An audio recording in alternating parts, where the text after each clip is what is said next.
welcome, welcome, welcome to Biz Dev Live. My name is Cameron Toth, and I am so excited to bring you Stavros today. He has written an incredible book called 𝐹𝑎𝑡 𝑁𝑜 𝑀𝑜RE, and I want to tell you something about weight loss and entrepreneurship and how it all ties together. Why are we doing a show with Stavros? First of all, guy's an incredible entrepreneur in his own right. And so this show is for entrepreneurs from other entrepreneurs. And so it fits that bill that way. Plus, time and time again, if you watched yesterday's show with Scott Ferguson, if you've watched so many of the other shows that I've done, you'll see time and time again, your physical well-being and your mental well-being ties into your productivity, to how you get ahead in life. You cannot move forward in life if you cannot move, and movement helps you with so many other things. So we're going to get into all that and more. We're going to get into a positive mindset. Stay with me. We're going to hear Stavros' story. We'll be right back after the Biz Dev Live theme. Biz Dev Live, Biz Dev Live. Weekdays at 11 Eastern Time, live. Biz Dev Live, Biz Dev Live. Weekdays at 11 Eastern Time. Leadership and motivation, empathy and inspiration, Biz Dev Live, Biz Dev Live. Business development, not even selling it. Biz D with C, brought to you by Cameron T. Biz D with C, brought to you by Cameron T.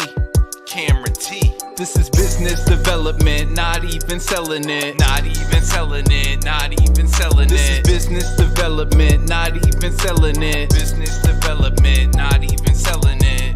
Biz Dev Live, Biz Dev Live. Biz Dev Live. This is business development, not even selling it.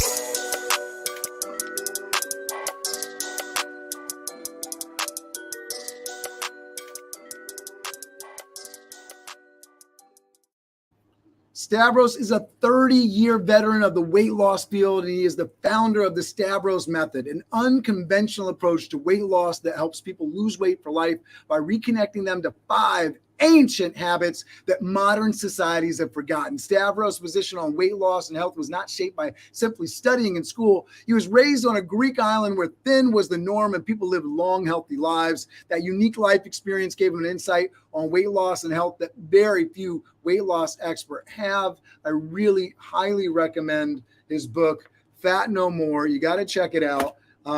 It has not only great information for you to get in shape and stay in shape, but it's a great teaching piece that really goes through the mindset pieces that really help you not only in staying in shape, but mentally fit and mentally positive moving forward. Thank you so much for being on the show, Stavros. Thank you, Cameron, for having me on your show. I'm very happy to be here. I appreciate you. So tell people just a little bit. Obviously, I want people to go out and check out the book. I'll put a link for that in a moment in the chat. But talk to people. How do you help people right now? And then we'll get into some of the backstory. In a nutshell, basically, I teach people how to develop the 5 simple habits. I call them 5 ancient habits because these habits have always been part of human society. But unfortunately, due to modern conveniences, we have moved away from it. And if you look at healthy regions around the world, they still are able to maintain those 5 habits. And through my book and through my programs, I focus on those 5 habits because they'll make the biggest difference in your weight and health. And that's basically how I help people lose weight for life. I appreciate it. And if you're tuning in today, please let us know where you're tuning in from. Yolanda, thank you so much for being an amazing community member and jumping right in there into the comments. Make sure you're networking in the comments. Make sure that you're commenting. Make sure you're getting your questions in. Stavros is going to get into his story here, but if you have questions on how to eat better, how to be more healthy, he is a resource. And this is what this show is all about, connecting people to resources, to mentorship, to opportunity to better yourself in life. So again, Yolanda, thank you. If you're watching the show, please please get into those comments. I know you're watching. I see the numbers ticking up here. So get in there and let us know you're there, and let us know if you have questions. Stavros, tell us a little bit about your story. What did little Stavros, growing up in Greece, right? I don't imagine you were thinking, and I know you have a culinary background. I can't imagine at 5 years old. Maybe you were thinking about being a cook. Maybe, I don't know, but I definitely don't think you were like, oh, I'm going to go write a book on how to get thin and be healthy, right? Talk to me about your motivations as a child, your influences that mom and dad played, what you were thinking, what that journey ended up looking like. Well, my family was in the cooking business. We owned restaurants. And as a kid, basically, I was groomed to become a chef. And I cooked really well, actually. I graduated from the Culinary School of America. And you're right, I never thought about becoming a fitness professional. It didn't even cross my mind. As a matter of fact, I kind of stumbled into it. And I'll tell you a little bit about it, because as a teenager, I was trying to, look good on the beach. So I was working out and trying to eat healthier. And I found it very hard to stick with a lot of the recommendations I was getting from fitness professionals on how to get in shape and how to, build a nice body. And I would start a routine. I would stick with it for maybe a month or two, and I would fall off the wagon. And that's when I realized that the fitness professionals don't understand people like myself who wants to be in shape, but don't like the process of getting in shape. And I realized there's a lot of people like me out there. Matter of fact, the majority of people are like me. Because think about it. Who becomes a fitness professional?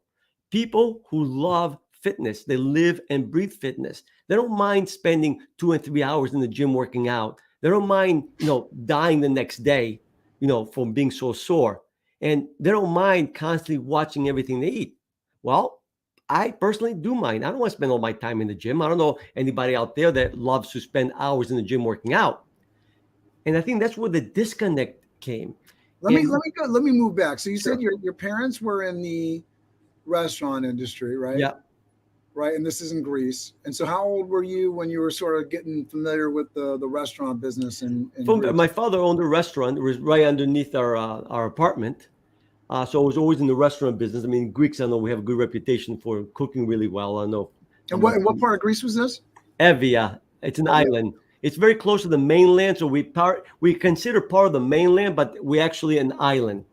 From the southern part of the island. And so, as you're growing up, did you know, like early on, you wanted to be in the restaurant business with your parents? No, no. Obviously, when I was really young, no, I was kind of going along. And then when I moved to the States at 15, my uncles here also owned restaurants, so I was, thrust into the restaurant business. And then, because I wasn't natural at it, so my uncle suggested that, I go to the culinary school. So I went to the Culinary School of America. I graduated from there. Yeah. And, even after I got out, I worked in the cooking field for another year. So what was the major? So I know you said your uncle was guiding you towards culinary school. What other kind of pieces were saying to you that, culinary school was a good idea at that time? Because I think a lot of us, as we're kind of going through our journey, especially younger in life, we're saying to ourselves, well, I can do this, I can do that. Well, I'm sure there was some words of guidance from your uncle that certainly helped you get there. But what sort of clicked for you that was where you wanted to go? Well, because my uncle's owning restaurants, I knew I already had a job lined up pretty much, because I knew that, if I graduated, I had a job, a guaranteed job. And again, I did love creating different flavors. And I mean, like everybody else, I do enjoy the food. And it was honestly, though, I can't say that I really give it too much thought. It was just kind of expected of me. So in a way, I didn't really overthink it. It's like, that was a good suggestion. I was good at it. Why not? Basically, you moved into it. No, and I think that's important too, as a part of your story, because at a certain point, you decided chefing wasn't for you. So I love the fact that it was something that tied to your story, but it wasn't something that you were like, dreaming about and savoring every moment for. It was like, all right, I got a job lined up for me. I got, it's easy, right? And I think a lot of kids go through it. I know as my daughter is going through, she's going into her junior year of high school now. And so,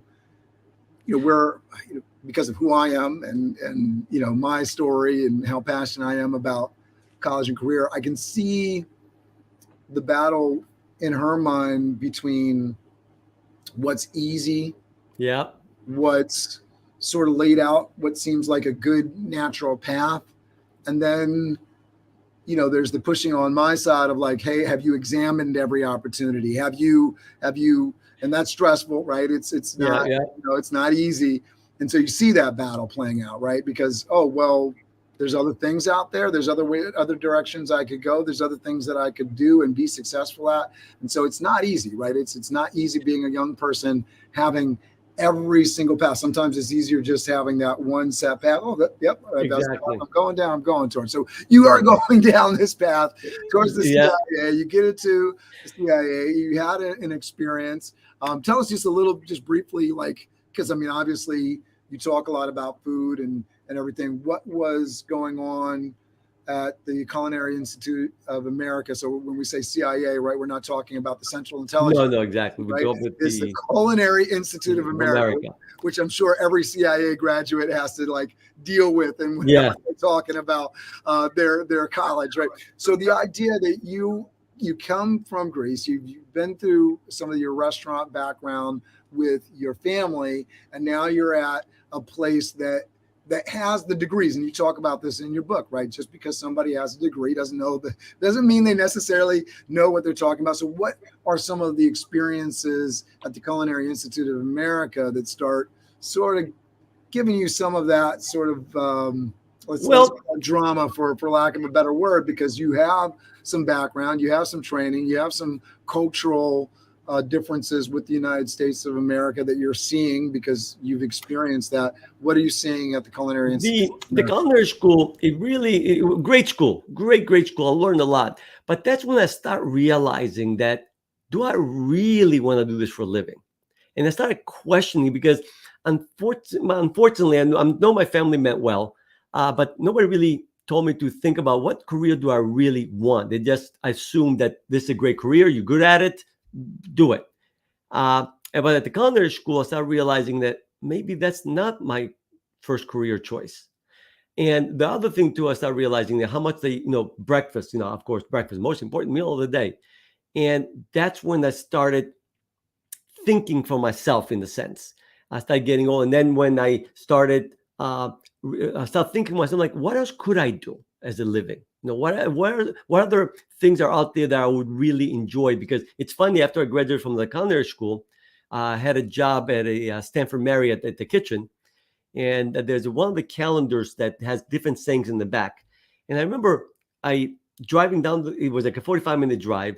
And I really did not enjoy that job at all. And it was like a 45-minute drive of misery because I was going to a place I didn't really enjoy. And it's funny how this calendar, the saying in the back was something like, if someone loves what they do for a living, they don't have to work a day in their life. And that's when it was like a spark. I'm like, wait a minute, why am I doing this? Am I doing this because somebody told me that's what I need to do? Or is it because I love it? And I'm like, I don't really enjoying it that much. I mean, I love cooking, but I don't like doing it for a living.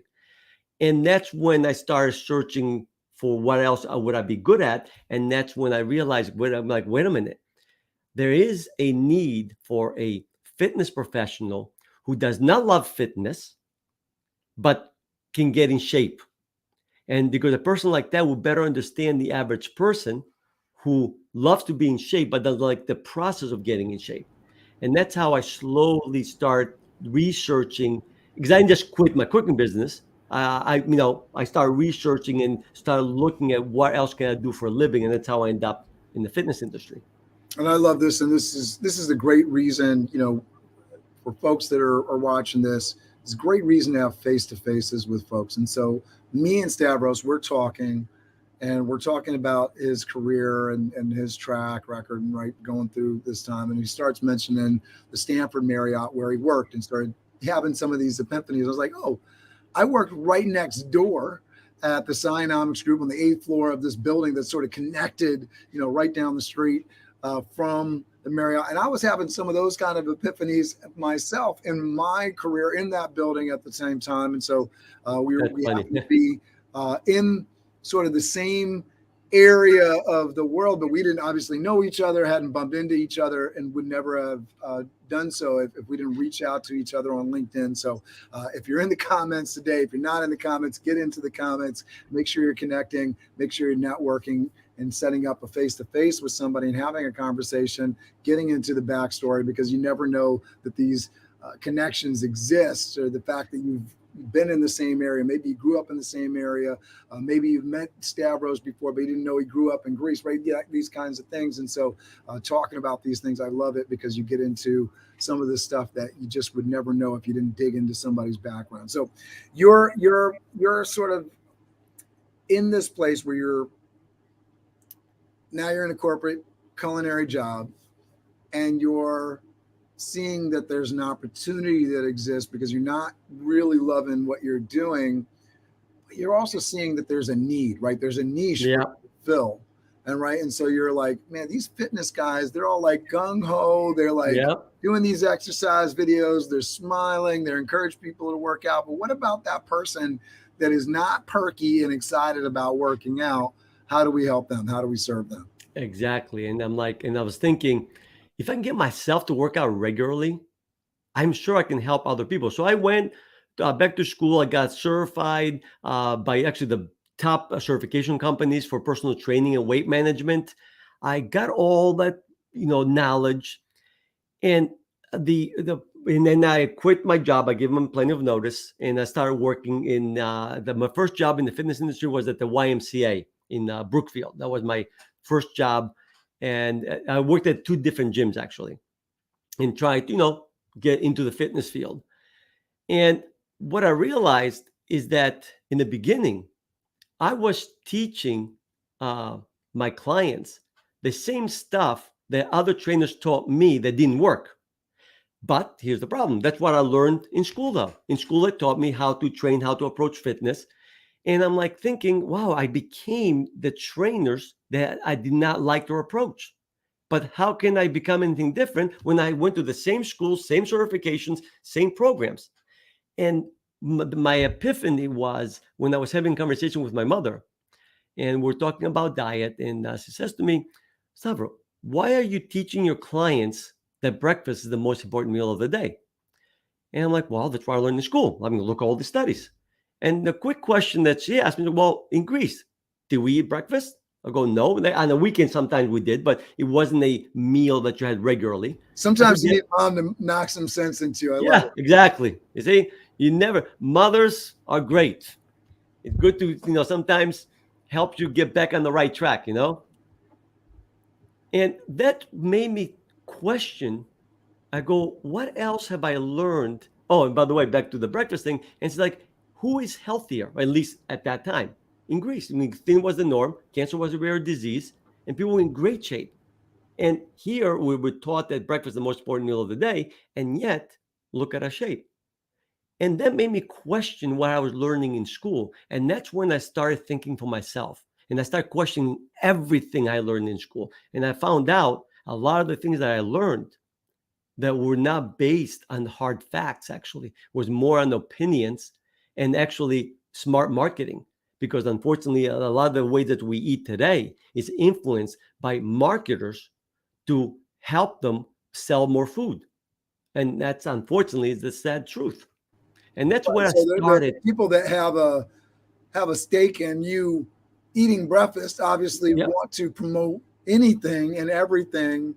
And I love you talk about in the book, right? There's a competing factoid. One day eggs are healthy for you. The next day eggs are not healthy for you. One day coffee is, the miracle product that's going to help you live a longer life. And the next day, it's killing you, right? Yeah, so, I can kill you by tomorrow. And it's enough to make your head spin with all the information out there. And if you really dig behind the scenes, you'll find it's always some corporation trying to sell you something. And by the way, nothing wrong with that. I'm not saying that's right or wrong. All I'm saying is you got to question everything. You got to think for yourself sometimes, because a lot of the marketers, they're trying to sell a product. They're not trying to make you healthier, or they're not trying to ruin your health either, by the way, but they're just trying to sell a product. Critical thinking, I think, across Exactly. the Critical board thinking. is important. Especially in this day and age, we know that there's just so much information out there, and everybody's trying to sell something. And it could be an ideology, it could be a product, it could be whatever. There are a lot of people that too are genuinely trying to help. Yes, absolutely. Absolutely. I think it's an incredible piece of your story that at one point that you were promoting that same message of like, eat breakfast, right?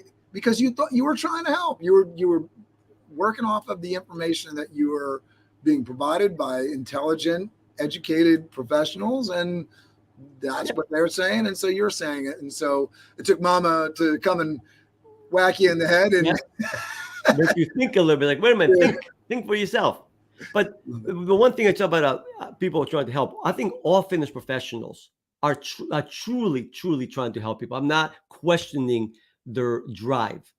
But however, though, have you heard the saying, do unto others as you like done unto yourself? Well, that actually doesn't work, because think about it. The average fitness professional loves fitness, so they were going to do to others what they like. Well, the problem is that most people don't like exercising regularly and eating, watching everything they eat. So my saying is, do unto others as they like done on themselves. And because I came from the side that I don't really like fitness, I'm probably one of the few fitness professionals that doesn't like fitness, but yet though I made fitness a regular part of my life because it's a habitual behavior. And I don't have to think to do the right thing. I don't have to think in order to eat the way that I do. And as a matter of fact, actually, I tell people that, sometimes in business they tell you, if you want to succeed in something, find somebody who has succeeded in that something and follow their example. Yeah. On the surface, sounds like a great advice. Here's the problem, though. Look at the fitness industry. Look at the people who are really fit. My question to you is, not to you, just to the audience, is that could you follow their example? And in most cases, most people cannot follow that example.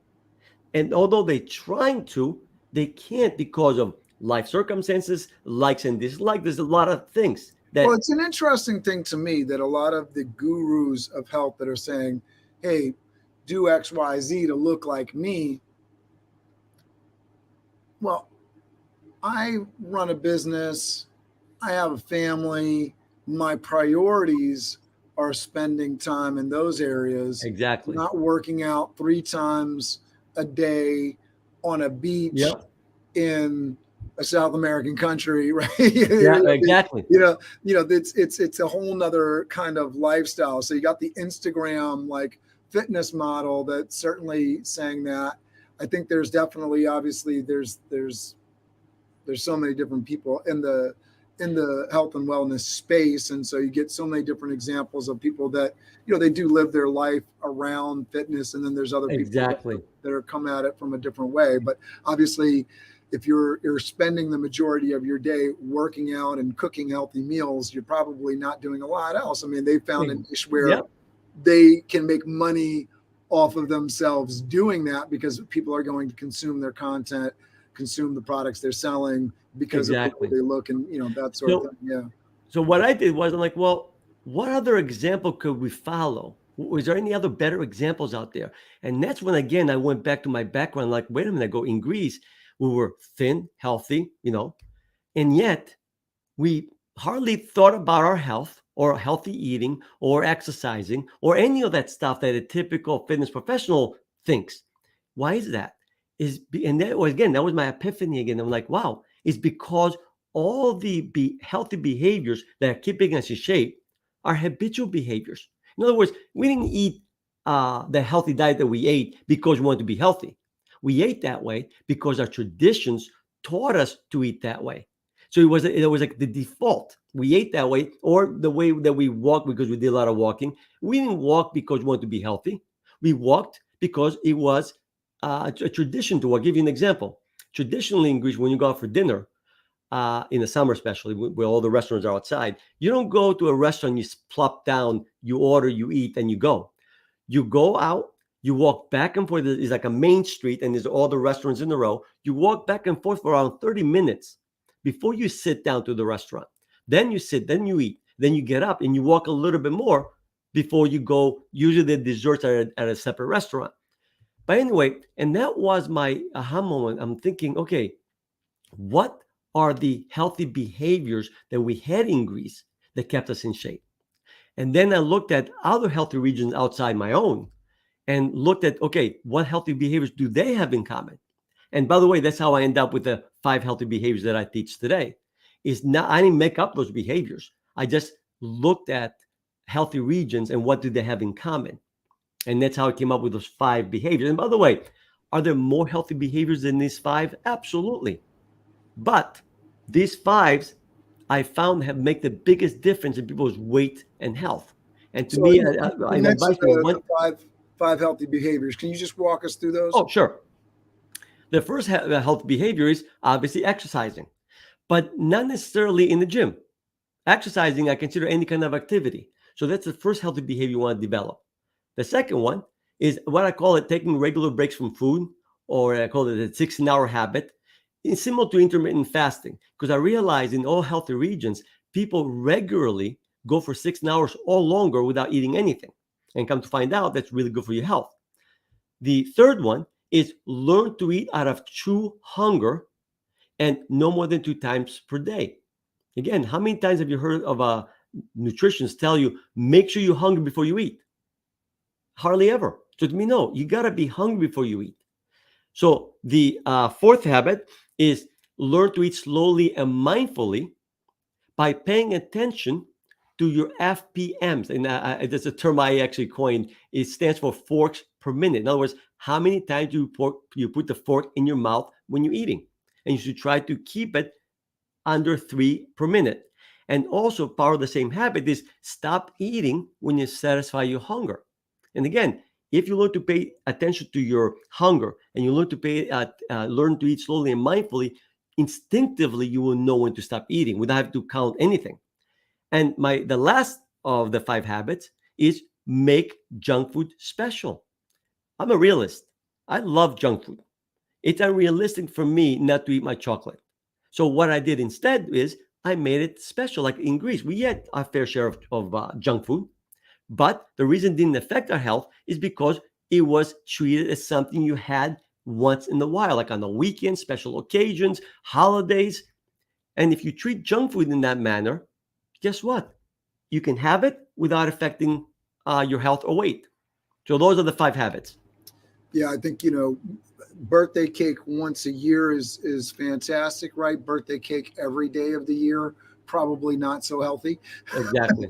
But we get into our habits, right? We get into, if you're, putting a meal together for the family, it's like, okay, we're going to have our salad, and then we're going to have our main course with, our protein and our veg, and our starch, and then we're going to have a dessert course. And, the kids are like, yeah, aren't we having dessert tonight? Because they've gotten into the routine. Exactly. So you're supposed to do a night without the dessert. The kids are like, no, we did dessert before. I want dessert now. And so you get into those habits, you get into those routines. I was going to ask you, because I think makes a lot of sense. Don't eat unless you're hungry, right? If you don't need to eat, right? Obviously you want to stay hydrated. Yeah. Drink plenty of water.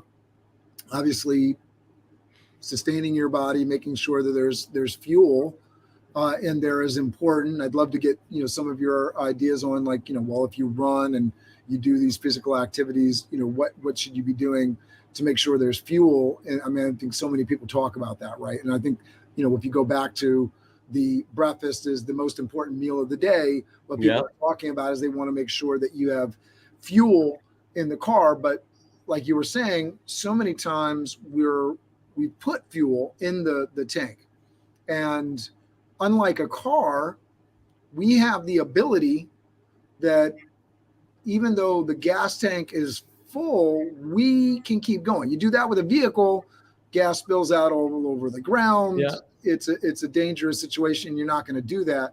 But for us, tank is full, but we keep going anyways. I know I am definitely guilty of this almost on a daily, because I will fast. I won't eat breakfast. I won't have lunch, and I'll wait, and I'm fine. Yeah, But once I start eating, my motor is going, the desire is going, and I don't want to stop eating. I just until I go to bed at night, and then the because I'm tired, the body wants to eat, and so I just one thing leads itself to another, and so once I start eating, I don't want to stop. Yeah. So a couple of things I want you to break down, right? One is what's this whole thing, how do we keep the car full of fuel, right? So we have to eat to fuel the engine. So what do you recommend there? And then how do you stop eating once you start? Yes, I'm eating, I can't stop. Well, to the first question, the one thing people need to realize, one of the questions I get asked a lot is, well, if you don't eat breakfast, where do you get your energy from to go through the day? Well, number one, food is not like gas, okay? It's more like crude oil, okay? You don't put crude oil in your engine. The crude oil has to be processed to get the gas out of it in order to put it in the engine. Well, the same thing with the food. Food has to be processed by the body. So the body is more like a battery. You eat at a time that you can rest afterwards, so you can do proper digestion. The body recharges the battery. So let's say you eat dinner, you eat your dinner, you recharge your batteries, you get up in the morning, and I don't know if you know this, but in the morning, the body, the cortisol levels go up for most people. Cortisol, by the way, I know it's gotten a bad rap because it's the stress hormone, but one of the jobs of cortisol is to release fat in your bloodstream in order to have energy to go for your day. So the body has taken care of the energy needs in the morning through the fat that we all have stored. So that's where the energy comes from. And by the way, when you don't eat breakfast, the body continues to burn fat more efficiently until the point that you eat. So by not eating breakfast, your body becomes more efficient at burning fat. That's where the energy comes from. And to me, since I stopped eating during the day, I have energy to spare. And the second problem is when you do eat, remember, digestion takes a lot of energy. So your body, if let's say you eat breakfast, never mind now you're no longer burning fat, but it's burning the sugar you just ate.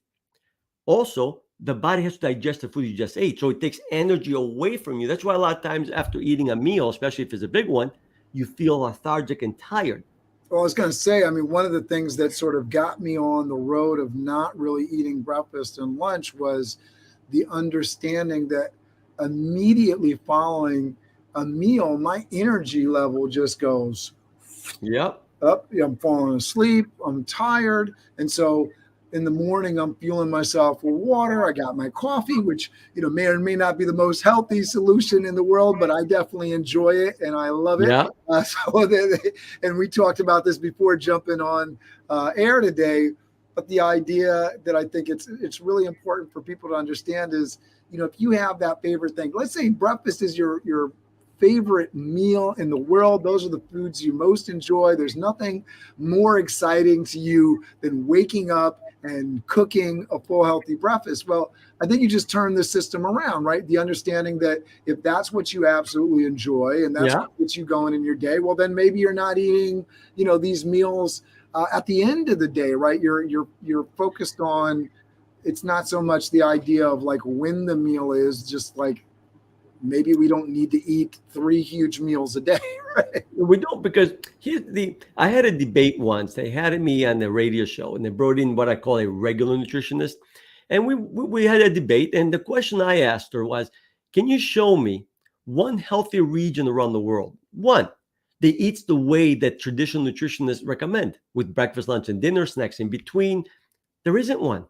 The way that I teach nutrition, these 5 habits, if you look at all healthy regions, breakfast is not a main meal. Breakfast, yes, on the weekend sometimes we had breakfast even in Greece, but it wasn't a regular meal. Matter of fact, most healthy regions, actually I think it's all, they eat 2 meals, one main and one small. Like in Greece, we had usually was a main lunch and a light dinner, but in the villages was reversed, was a very light lunch and a heavier dinner because they worked in the fields during the day and they knew instinctively if we eat this big lunch, we're going to have problems.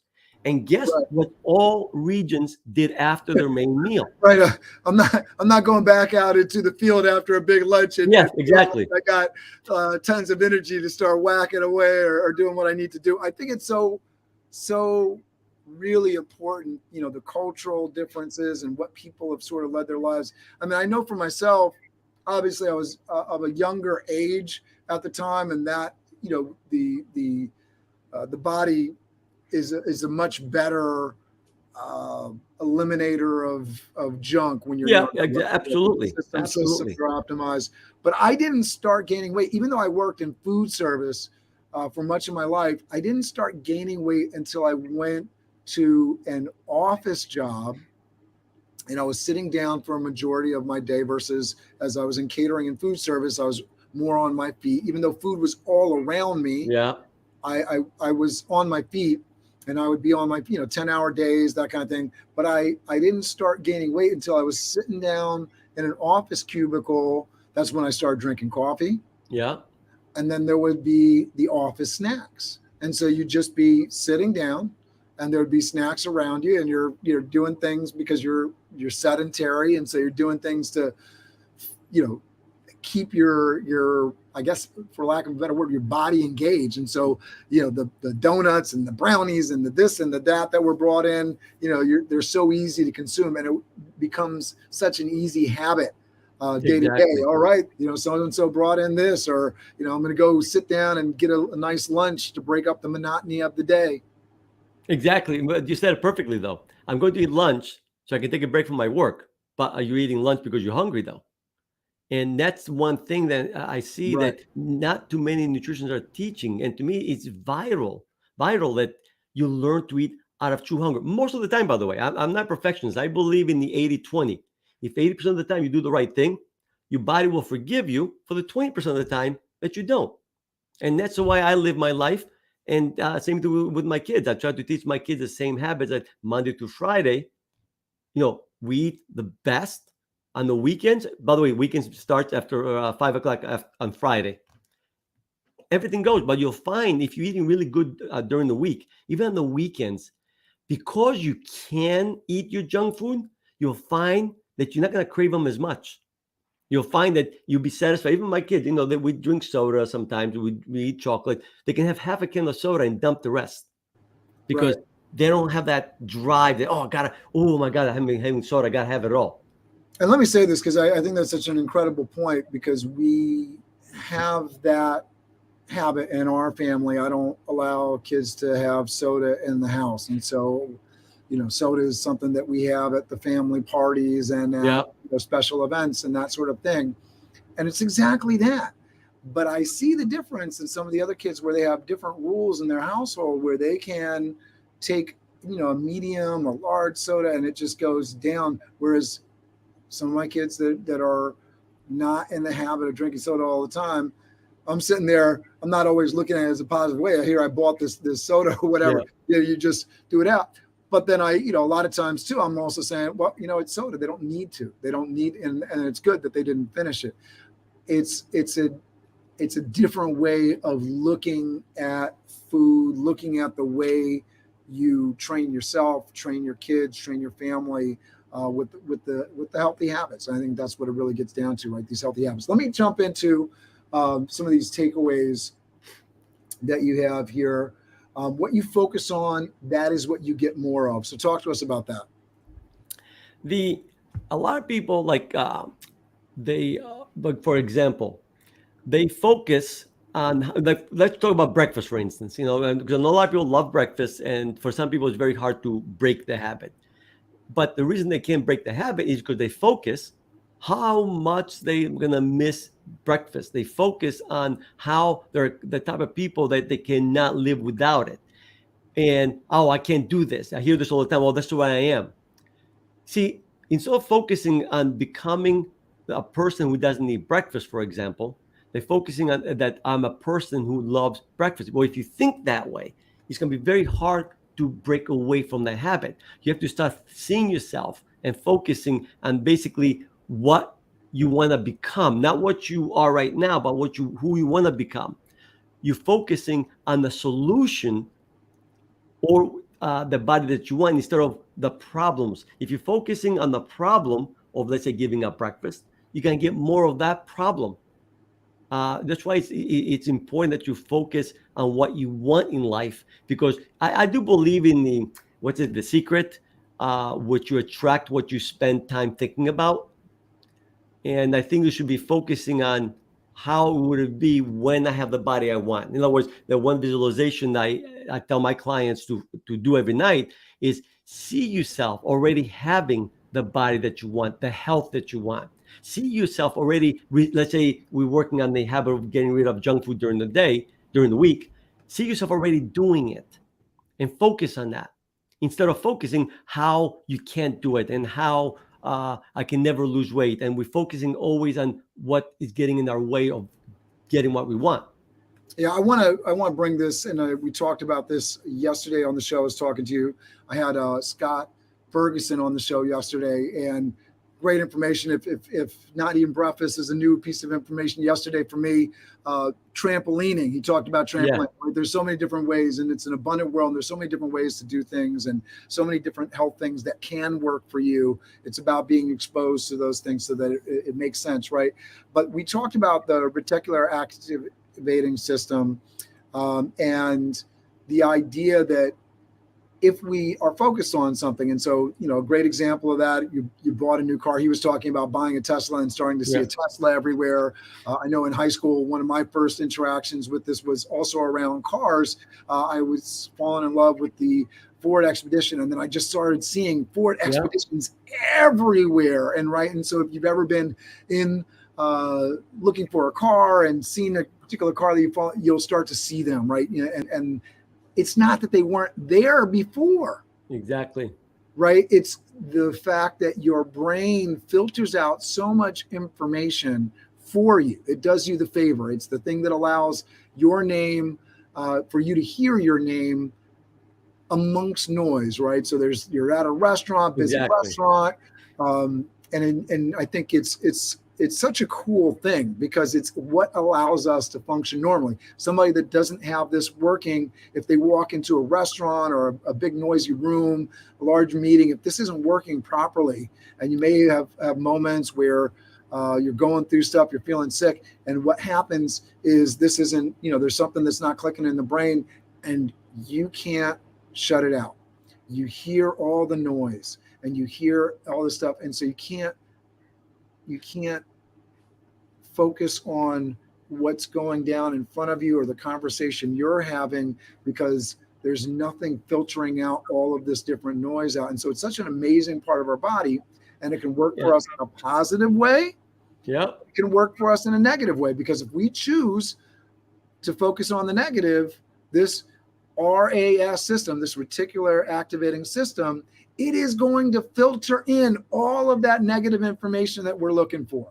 If we turn on the phone in the morning and we're looking for all the doom and gloom, there are plenty of sources to provide us that. Our brain's going to feed it in. But if we are looking for the positive and we're building ways to get the positive information to us and the positive input for us, if that's what we're looking for, right, it goes back to this. Yeah, the way that I put it is your brain's like a search engine. Yes. You put in the question, it comes up with an answer. It doesn't reject a question. And that is why it's very important. What questions are you asking yourself? And I give you one quick example on junk food, with cravings. A lot of people say, if I see a donut, I must have it. I said, the reason people cannot resist cravings is because they knowingly or unknowingly are asking the wrong question. You see, most people, the question they ask when they see, let's say, a donut, and let's say it's during the week, you're not supposed to have it. Because by the way, if it's on Saturday, enjoy it. Anyway, so the question they ask themselves is, what excuse can I come up with so I can have the donut? Well, if you ask the question, well, trust me, your brain will come up with a perfect answer, like tomorrow I'm going to run an extra mile, or tomorrow I'm going to eat extra good, or tomorrow I'm going to do something to make up for today. Well, you lost the battle already because you asked the wrong question. The key is to ask the right question. And the right question would have been, well, remind yourself is during the week, I don't eat junk food during the week. What else can I do instead? By asking the question and keep asking the question, you'll see sooner or later, you're going to see the donut, and automatically your brain's going to tell you, it's going to get you to focus on something else and not give in. It's all about, again, asking the right question. Another good exercise that I like mentioning in the morning, and I can't remember where I read it somewhere. See, a lot of people get up in the morning and they focus on all the work they need to do, all meetings or whatever stresses them. What I do is I get up in the morning and I think of 3 things I'm grateful for. And by doing that, you put your mind in a positive mood. And since I started doing this years ago, I get up in the morning with a lot of energy and I feel great, like ready to tackle the day, because I focus on what I'm grateful for instead of what sucks today. We talk about this over and over. If you're watching the show, Yolanda, I know you're there with me in the comments. The attitude of gratitude. David Bull, you're there with me, right? The attitude of gratitude. We talk about this over and over again.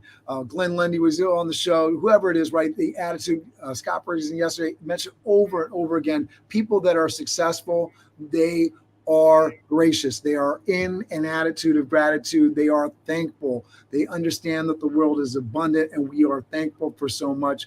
So I love you bringing that up again. I think that is incredibly important, and there's no better way to focus your mind, right, on the things that you're thankful for, because if I focus on the things that I'm thankful for, I'm going to get more of it. What you focus on, that's what you get more of. That is an amazing, amazing takeaway, because it's another way to say something that we try to reinforce so much here, right?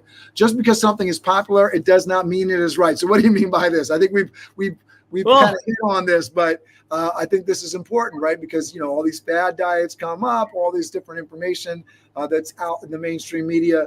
Just because something is popular, it does not mean it is right. Because think about it. How do a lot of information becomes popular? Through smart marketing. And I mean, again, I'm going to use breakfast as the example. Especially in the beginning, I started teaching that breakfast, the most important meal of the day, that is not, like 20 years ago. And at that time, I got a lot of pushback. How can you one person, how can you know better? Or you have all these doctors that coming out telling us how important breakfast is. Well, here's the question. How do you think breakfast became popular? And I don't know if you know the story, if we talked about it. Breakfast, originally, the bacon and eggs, actually, the example of bacon and eggs, became popular, I think, in the early 1920s. And it was the Beech Nut Packaging Company who sold pork bellies. They wanted to increase the sales of bacon.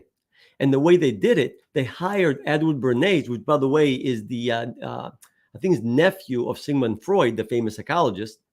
And he was a PR guy. So they hired him to increase the sales of bacon. So what he did was he went to the doctor that worked for his company and asked him, do you think a high protein breakfast like bacon and eggs is good for people's health? Now, the doctors, don't forget, doctors don't have that much training in nutrition. And the doctor, of course, worked for him. So, of course, it's the best thing for you. So the doctor wrote to 5,000 of his colleagues to agree with the statement. So then Edward Bernays took that statement and did a press release and said 5,000 doctors agreed that a high-protein breakfast like bacon and eggs is really good for your health. And that's how bacon and eggs became popular. And if you look again, they look at the studies that promote breakfast are mostly paid by cereal companies. They have something to gain. And through marketing, things become popular. But they didn't become popular because they were good for us. And you can go down the line with the 3 sets. There's so many examples of popular ideas. So I'm not saying popular is wrong, or what I am saying is question everything. I love that. I love that advice. And so, getting into it, whether it's a particular fad, right? The understanding that there's basic stuff. And I talk about so much the information that we know is right isn't so much a challenge, right? We know exercise. I mean, in the comments here, David was mentioning keep the food habits simple, mostly vegetables, fresh is best, the greener the better, lean meat and healthy starch. Exercise habits are as important too. I know in the book you talk about, just in terms of, if you're about to eat, would you eat a stale piece of bread? That's a good indication, right? If you're not ready to eat, and I've also heard if you don't want an apple, right? You're not willing to eat an apple to satisfy your hunger. That's probably a good indication that you're not that hungry. And so there's these litmus tests, right? Should I eat right now? These are good things that make sense. And so whatever the fad is, whatever the moment is, we kind of know what's healthy. And I talk about it so much on this show. It's not necessarily that we need to know what's healthy or not, but how do we keep ourselves accountable? So you talk about this, and Gillan just said 3 out of 4 doctors, right? You know, the popular stuff, right? You talk about listening to your gut. So what do you mean by that? Listening to your gut. Sometimes instinctively we know what's right. In other words, if you eat something and then you're not feeling that great afterwards, it's pretty much an indication that you shouldn't have eaten that. Or if you have to debate with yourself whether to eat something, chances are that you shouldn't be eating it. Or another way I put it is as far as like hunger. The default is like, in other words, if you're not sure if you're hungry or not, the default is you're not hungry then. Okay, because you're having a debate with yourself. To me, when you're truly hungry, you instinctively know, but it takes a little practice to really get good at it, though. And the other thing I forgot to mention before when we talk about popular ideas, think about this really quick. If all the popular ideas on weight loss and health were correct, how do you explain the fact that we still losing the weight loss battle? I mean, I got into the industry in 1992, and at that time, the obesity rate was 12.6%, and we spent $30 billion on weight loss products and services. Today, obesity rate is over 42%, 40%, depending on who you read, but it's over 40%. And we are spending more than $65 billion a year on weight loss products and services. Isn't that an indicator that a lot of the popular ideas obviously are not working? Because if they did, soon we hadn't seen some progress, and we don't see any progress. I think the biggest challenge is that sugar is yummy. Yeah. Right. Starch is satisfying. It's stuff that we enjoy. And there's a lot of companies out there that just make a ton of money on selling empty calories to people that live in a busy world. And the idea that we could somehow delay our gratification. And I love, your book goes into this. We've been talking about, it's more about mindset than, any biological function of the food, right? We're not eating necessarily because we're hungry. We're not eating because we need fuel. We're eating because it brings us pleasure, right? Yes. It brings us joy. If we were eating for just fuel, like we could all take, some raw carrots to work. Yeah. And we'll be okay. We'd be all right. We'd have the fuel, right? There's a joy factor in everything that we consume. And so that combined with the fact that people make a ton of money off of selling all of these different foods and drinks that we enjoy to consume adds up to just a problem. Yes. And the other thing though we talk about, starches and stuff like that. Here's another interesting point that I think that the nutritionist is not talking enough about. The people say, starches, potatoes, pasta, bread are fattening. But here's the question I have is, well, how come in Italy, Greece, where I was raised, we basically had pasta, bread, potatoes every single day. Actually, bread was with every single thing we ate. We always had bread. I mean, you had pasta, you had bread with it. How come it didn't affect our health back then? And all of a sudden, now it affects us. Yes, some of the starches have changed. I agree. But the biggest factor that I don't see too many people talk about is the fact is how you eat. You see, you could eat the exact same food, but if you eat it less often, in other words, even if, let's say you eat only once or twice a day, if you eat pasta that way, it's not going to affect your health the same way than if you ate starches 3 or 4 times a day. So the less often you eat, the more forgiving your diet is. So you can get away eating some of your more favorite foods. And that's why the first 3 habits, as you notice, have to do with how somebody eats. Because if you eat the right way, and you'll find that it's more forgiving with what you eat. Obviously, it's good to eat really good food too, but well, it, I know growing up, they talk about, oh, you have to have 3 square meals a yeah, day. And the square meal, you have some protein, you have starch, veg, some of the dairy column, right? You're having a balanced, equal diet. And we know why on a medical level that some of these things are prescribed, because if you eat too lopsided, you're going to vitamin wise be missing something. But the problem is, it doesn't end up becoming advice on how to get the minimum of everything. It's the advice on, making sure that you have more at every meal and more meals, right? And so you get this kind of backward sort of stance. I understand what you're talking about, and I also understand the education that everybody's received. And so it's like, yeah. well, who do you listen to, right? We're right back to square one, right? There's all these different people giving you this information. And so what's right for you? And I want to bring it back to the entrepreneur side of things, because there's so many different people that will prescribe things for your sales program, for how you're supposed to run your business, how you're supposed to build things. And I think it all goes back to systems and processes, right? And so for you, for your family, what is your system? What is Sorry, I apologize. we got a voicemail going on. Yeah, sorry. What is your system and process for making sure that you're getting your nutrition, you're getting your water, you're getting the things that you need?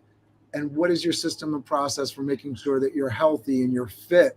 And so I love what you talk about, Stavros, because getting into that mental state of like, we got to question it, right? We got to question if we're eating 3 meals, or we're eating 1 meal, or we're snacking too much, or we're snacking too little, whatever the case may be, because there's folks out here that are anemic and they're not eating enough, right? And so how do they stay fit, right? And so how, everybody's coming at it from a little bit of a different angle. And so, it's not, here's your doctor's prescription, go, and now your problem is solved. It's, hey, everybody's system is going to be a little bit different because we all lead different lives.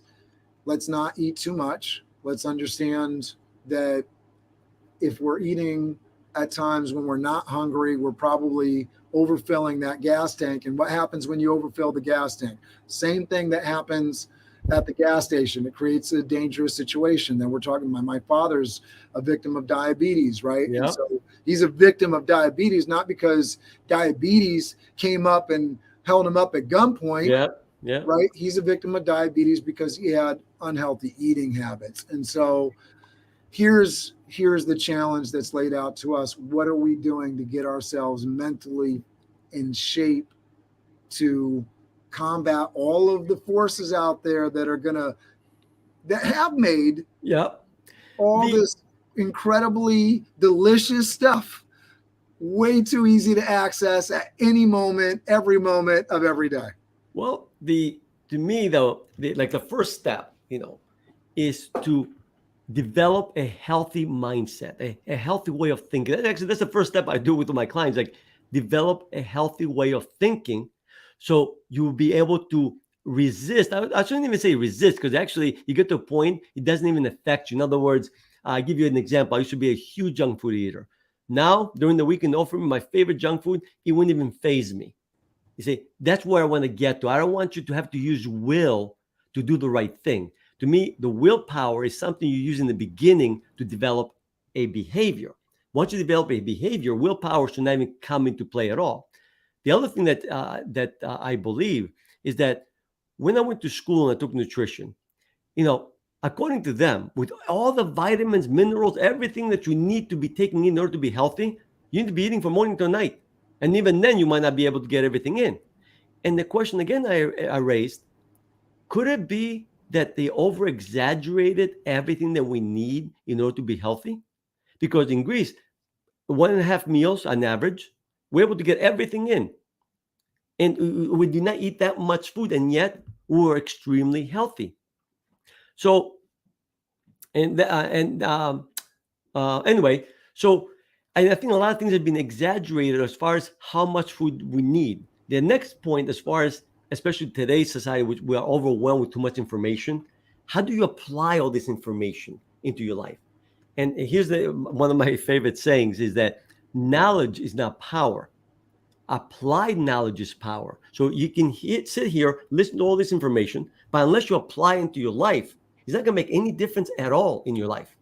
And the way that I approach is, like I said, number one, I develop the right mindset, and I explain that. And then what we do is we focus on one healthy habit at a time. We're not going to try to change somebody's habits all at once. We focus on one behavior, we make it part of your life. Once it becomes part of your life and you no longer need willpower to stick with that behavior, we'll go to the next one and to the next one. That's how you slowly change your behaviors. But part of the problem with that is that people are in a hurry nowadays. Everybody wants results by tomorrow. And that's part of the issue, is that if you want results by tomorrow, you got to make all the changes at once. But if you make all the changes at once, yes, you might get results, but you're going to end up burning out in the process because you get overwhelmed with too much information.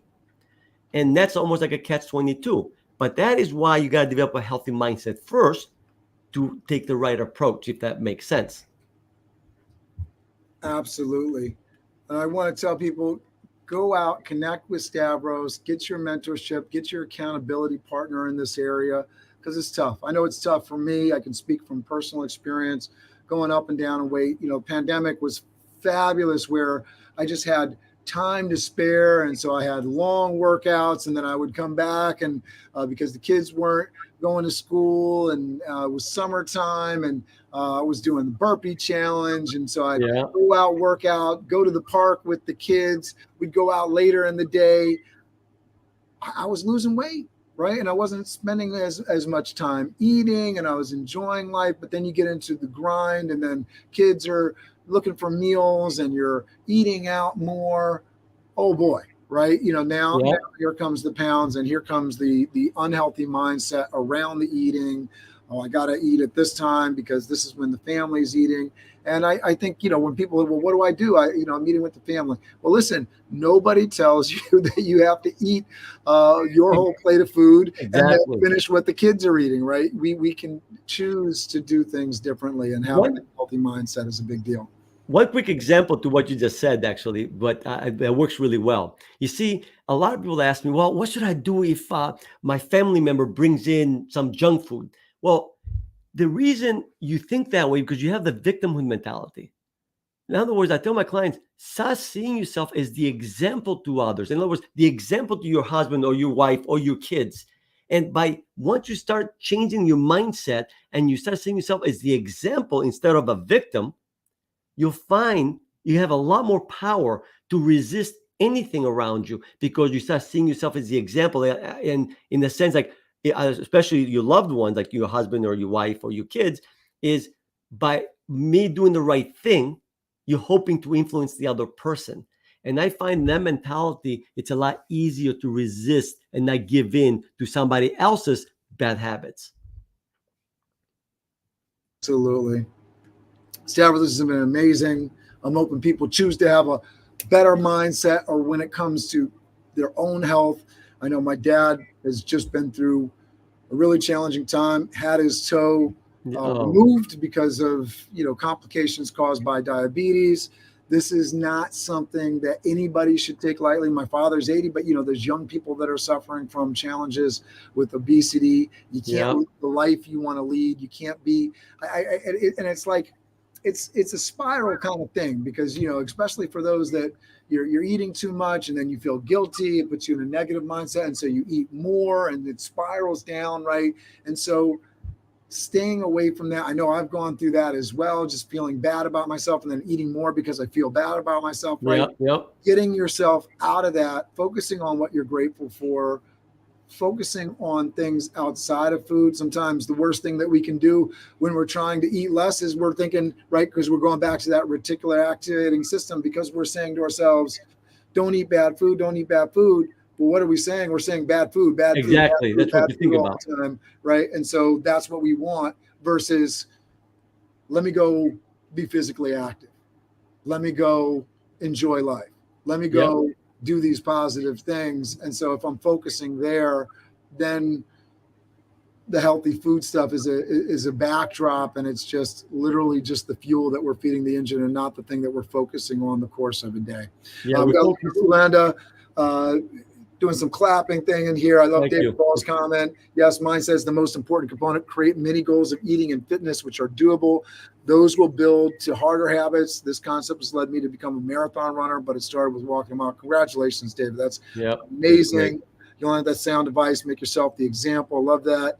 Yolanda says, thank you, Cameron and Stavros, for this informative conversation. Thank you, Yolanda, for tuning in. Stavros, where can people find you? I'm going to throw a link into, I was trying to find an easy link to the Amazon book. Maybe it's on the website and I can go pull it from there, but I'm going to drop that into the comments here. Tell people where they can find you. I have the link for LinkedIn on there. People can connect. My book, you can find it at any like Amazon, any online bookstore pretty much. But to check my system out, you can go to the @thestavrosmethod.com. It's @thestavrosmethod.com. And right now I'm actually doing a promotion because I'm trying to get 1,000 people to try out my system, and I'm offering like an amazing discount of 75% by using the code founding member. So if you use the code founding member, you get 75% off the first 2 levels, the solo and the group. Because I'm going to show people that getting in shape and losing weight is actually a lot easier process than people think. So again, you can go on to thestavrosmethod.com and I have all the information there. Excellent. I put that up on the screen in addition to being dropped into the comments. Stavros, thank you so much for doing this. Great conversation. Thank you, everybody, for tuning in.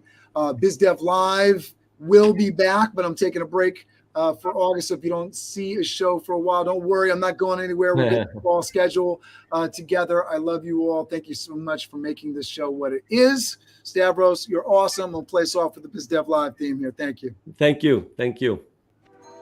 BizDev Live, BizDev Live, weekdays at 11 Eastern Time, live. BizDev Live, BizDev Live, weekdays at 11 Eastern Time.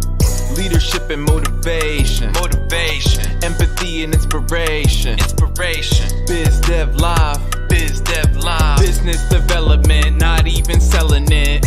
BizD with C, brought to you by Cameron T, BizD with C, brought to you by Cameron T. This is business development, not even selling it. This is business development, not even selling it. BizDev Live, BizDev Live, BizDev Live.